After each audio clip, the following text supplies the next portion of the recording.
I'm Jen Taylor Skinner, and this is the Electorette. This week, I'm bringing you special coverage of the Democratic National Convention in Chicago and interviewing key Democratic surrogates about policy and legislative themes of this year's convention. On this episode, I have a conversation with Representative Lauren Underwood. We talk about the palpable energy among Democrats there in Chicago. We also talk about Project 2025 and what Democrats are doing to counter its dark vision for the country. We also discuss maternal health care and the Momnibus Act, Representative Underwood's key legislation to improve maternal health outcomes, legislation that Vice President Kamala Harris wholeheartedly supports. So without further ado, please enjoy my conversation with Representative Lauren Underwood. Representative Lauren Underwood, thank you for joining me. Thanks, Jen. I'm so happy to be here. You know, I have heard that the energy there in Chicago is electric, right? I know it's only day one, but how does it feel to you in comparison to other conventions that you've been to? Let's say 2020. So the 2020 convention was a virtual convention. And so obviously we were in the middle of a deadly pandemic. We had a president who had failed us, Donald Trump. And so Democrats across the country came together virtually to nominate Joe Biden and Kamala Harris to lead us forward. And when they won, that feeling of jubilation was, palpable, even though we were all remote, right? I remember where I was when I learned that they had finalized counting all the ballots and that we knew that Joe Biden would be the president. It was thrilling. This convention is so different. 2024, it's like the whole city is excited. I mean, there's just this pulse, this energy. Kamala Harris just landed in Chicago last night. I greeted her on the tarmac at the airport. And as we drove into the city, it was just like, this is happening.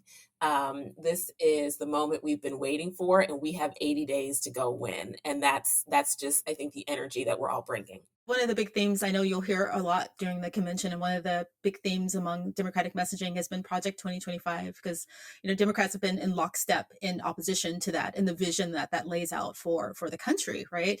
Mm-hmm. And I want to ask you about a bill that was just recently introduced. I believe you introduced it, Resolution 1386. That's this bill condemning Project 2025. I want to know what the bill covers. Why did you decide to introduce it? And what's the timeline for getting that passed?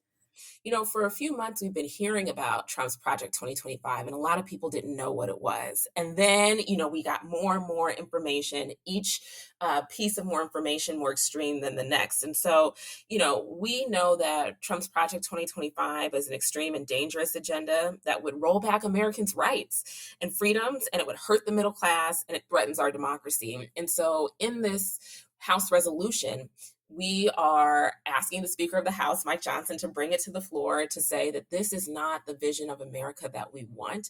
It is a dangerous plan, 920 pages, that outlines their quest to dismantle Social Security and Medicare as we know it, to eliminate the U.S. Department of Education and abandon our kids. It obviously discusses advancing a nationwide abortion ban.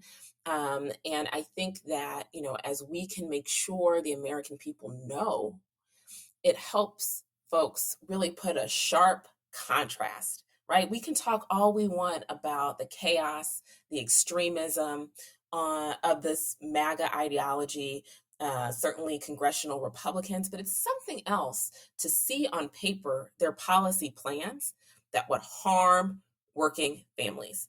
And that is what Project 2025 does. That's why I'm so excited that we've gotten a growing number of my Democratic colleagues to co-sponsor the bill. And it's really just prompted a very specific conversation among Democrats as we, expand our people over politics conversation, where we talk about our plans to lower costs and grow the middle class and defend our freedoms, while the extreme Republicans are seeking to control every aspect of our lives. And Trump's Project 2025 is just proof of that.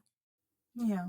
So is there any practical way at this juncture to counter anything that they're planning in Project 2025? I mean, I guess we'll find out in November. That's one way to beat them in November. But does the bill introduce any kind of legislation that counters the things that they've laid out for us?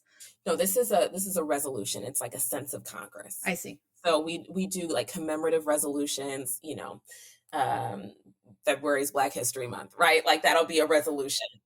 This is a similar type of piece of legislation, but to condemn this policy proposal, Project 2025. But I think that the real utility is that it allows us to talk about what may come in a Trump presidency.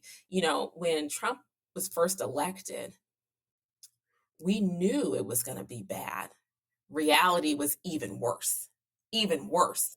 And now they put those plans on paper. They are socializing it, and they are reading off this common song sheet. And so it's up to us to take them at their word. I grew up in the 90s in Illinois, and the Oprah Winfrey Show was a daily aspect of my life with my mother. Okay. And Oprah's favorite guest was the great Maya Angelou, who would always come on the show and say, when someone tells you who they are, believe them the first time. Well, we saw the extremism, the chaos, the destruction of Trump's first 4 years, the 4 years he had in office. Project 2025 is the warning shot of what's to come if we do not go out and vote on or before November 5th.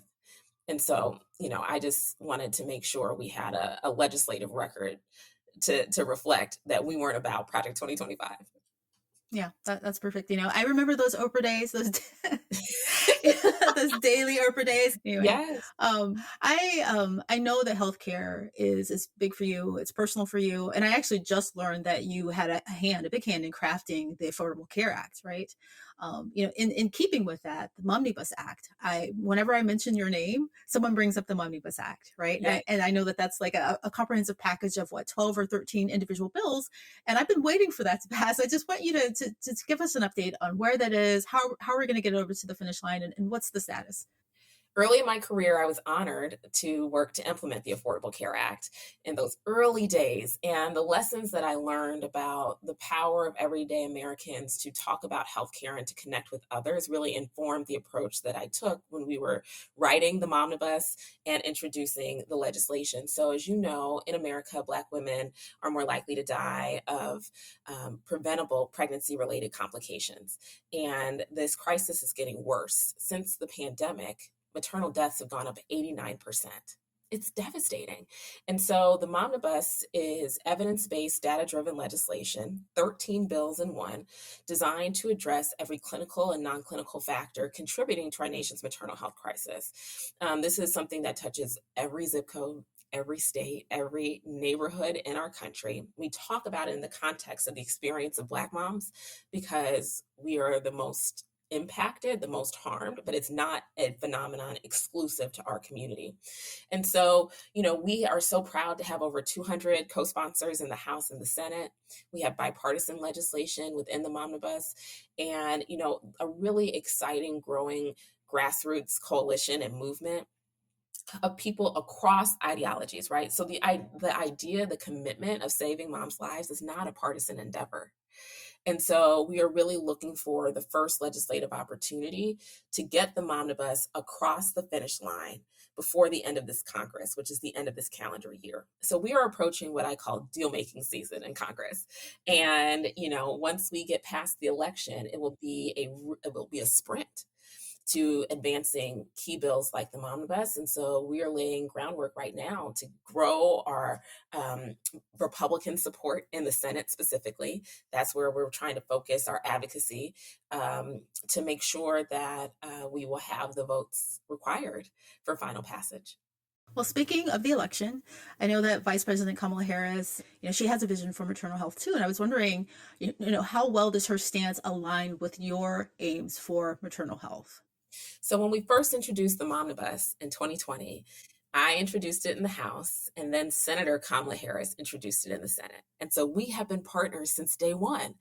And so when she was elected vice president and went over to the White House, she has led the administration's efforts on maternal health. They put forward a fantastic blueprint designed to harness all the federal agencies to be working towards this shared goal of, reducing preventable maternal death.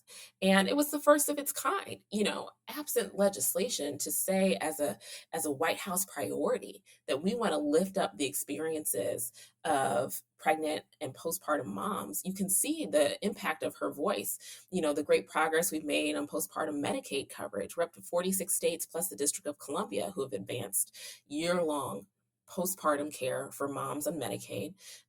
We've seen, the introduction of a great maternal mental health hotline, 800 TLC Mama, because that's the leading cause of maternal death in this country. When you combine suicide and overdose, we are seeing increasing numbers of moms dying. And now we have a fabulous federal resource that people can just call and get connected with care in the moment. And so we see her fingerprints across all of these initiatives. And I am grateful for her commitment. So many families that I speak to talk about the fear, the anxiety during a time that should be filled with hope.